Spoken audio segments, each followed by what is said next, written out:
next level training, next level performance. I know we're probably going to run a little over our 30-minute mark, but I think this is important for brokers, and it's something that you may or may not be aware of. But I realized in 1994, when I moved out to Las Vegas, and I've been in sales. I used to do home sales. I'd get in front of people and sell them alarm systems. I had, always had a sales job, and I knew that was my niche.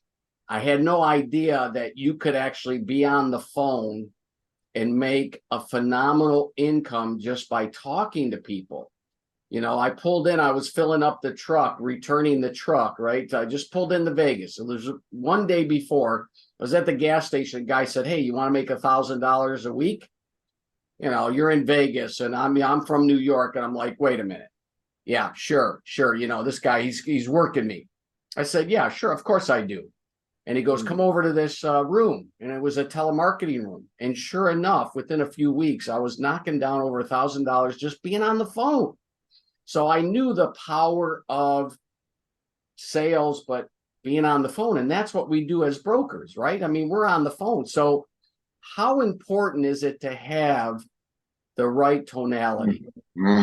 Your voice is your weapon, and if you don't like the word weapon, that's your tool.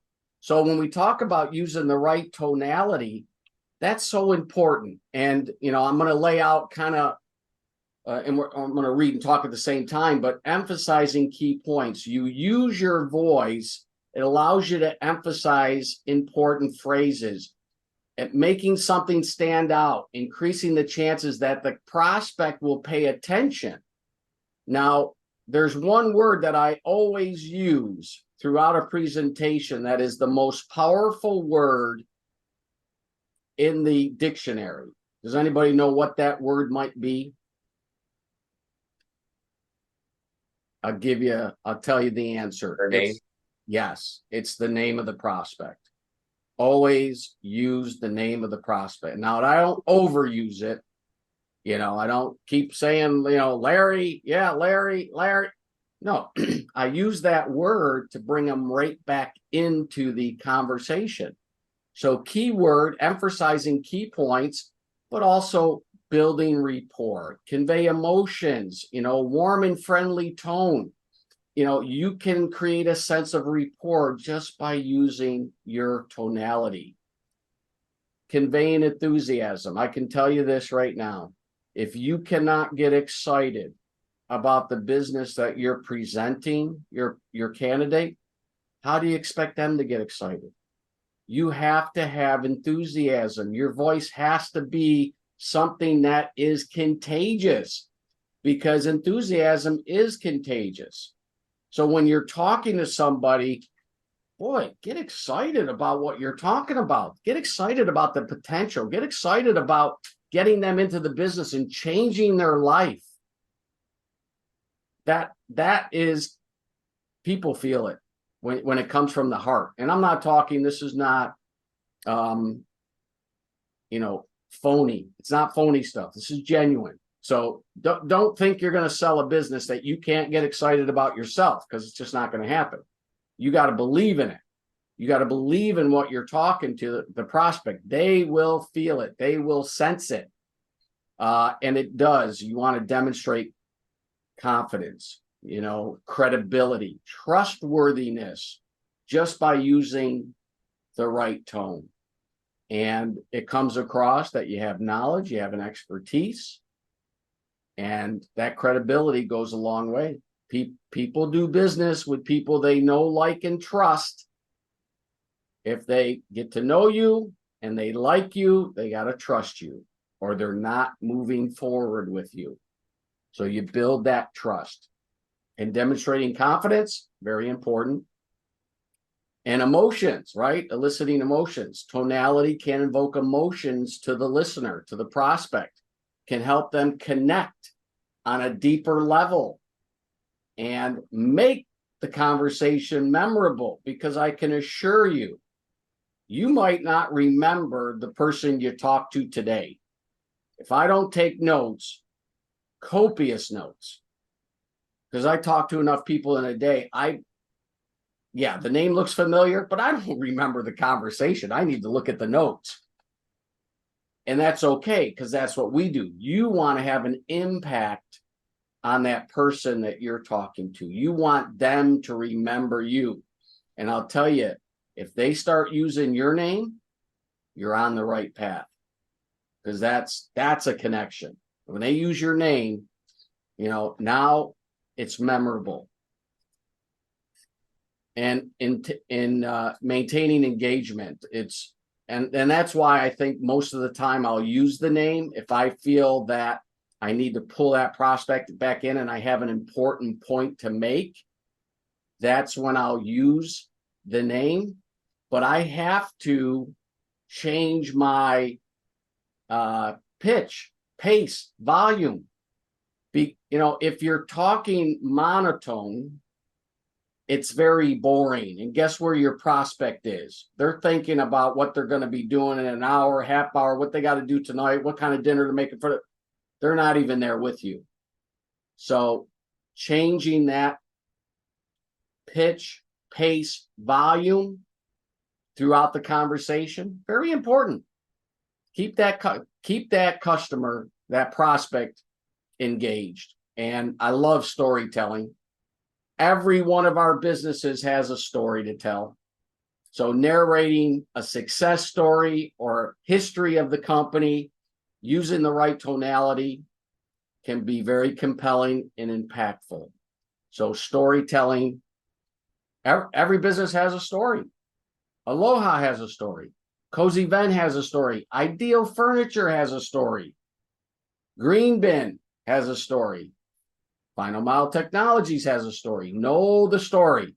Know the narrative, because you can be very good at a story, being a storyteller. People love stories. Stories do sell. You got to let people know the deal. Handling objections. Tonality important. Somebody asks a question, you're stumbling, bumbling. Guess what? That's not the reassurance that they need. You got to come across, make sure you understand, you heard the prospect. And have to be reminded that sometimes I think I'm so smart, I know the answer to the question that they're asking, and I'll step all over them. They're not even done with the question, and I'm answering the question. How rude is that? That's not giving that prospect the time and the courtesy to listen. So I have to be a very good listener. They say what they need to say, ask the question, pause. That's a great question. And then I'll go ahead and answer it. Bill, that's a great question. I'm glad you answered that. And I'll go into responding. Objections are not a no, right? You've heard this. All of you, I think, have some type of sales background. An objection is, I need more information. Tell me more. It's part of the sales process. So handling was very important. Clear communication, clarifying, I'd say complex ideas, right? Well, a lot of our businesses are very simple, and I always say, keep it simple, smart. We don't need to complicate things. You don't need to go down a road and get too complicated. That's not what we do. It's got to be simple. It's got to be understandable. If the customer candidate does not understand and they're confused, they're not going to do anything. So clarity is very important. Your voice can come across appropriately. And I like 10 adapting to the prospect. Now, if I get somebody that answers the phone, hello, I'm not going to say, oh, hi, John Bellaby here with Aloha Laundry Life. And I'm at level 10 talking, and this person is from, the Southeast, and they're slow, drawn out. Guess what? To me, I'm like, put the brakes on. I'm mirroring or mimicking that pace with my voice. I don't want to be coming across as the fast talker. Now, sometimes I'll get somebody that's very a fast talker. and I'll pick up the pace because I'm mirroring them. Now that does a couple things. First of all, they can hear you better based on their own pace, but you're connecting with them as well. What they hear the same voice that they're in, it's like, hey, this person's like me. It's that connection. So just know that who you're talking to and the pace that they have is the pace that you want to be. It can make a difference. So yeah, some people are fast talkers, some people are slow talkers. If you have somebody that's slow and thought out and drawn out, first of all, me, that's not my pace for the most part. So I have to take a breath because I want to just steamroll it. No, that's going to lose the I'm not going to have a connection. I have to slow the pace down and make a connection just by using my voice. It does make a difference. Does that make sense, everyone?